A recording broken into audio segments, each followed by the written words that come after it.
Young people tend to use opiates after an injury because of the high stakes associated with sports. Parents need to be educated on alternatives to a narcotic that is really temporary. 2 to 3 days is appropriate short term, and what's happening is they're getting a 30-day script.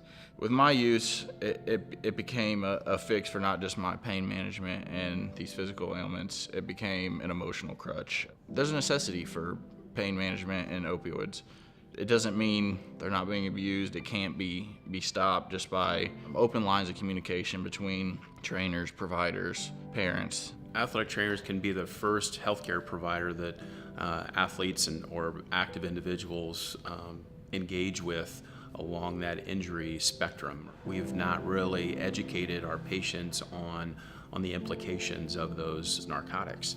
So for us, it's about having those conversations, and this is the timeline, this is the progression of how things are going to go, and how are we going to manage your pain. Well, there was a disconnect there. You know, my athletic trainer wasn't speaking with my physical therapist or my doctor, and eventually my doctors. You know, I'd go see different doctors. They're not communicating. All of a sudden, say the right things, I can get what I want.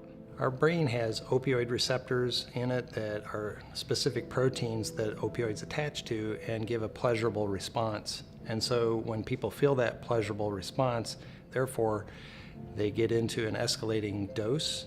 As they escalate the dose, go into withdrawal when they come off the medication. So they take the medication to feel better, but also to avoid from feeling the withdrawal from not having the medication on board. So it becomes a vicious cycle. Most cases, I don't prescribe opioids for acute injuries. For the most part, I rely on immobilization, crutches, sling for the upper extremity, anti-inflammatory medications, physical therapy and or exercise therapy as we move people back to routine activities or sports.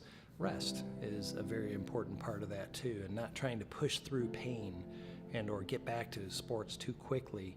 Relapse is part of recovery, and you just have to pray that, you know, they make it through each one of those relapses in order to come out on the other side stronger. They have to want their recovery more than what we do.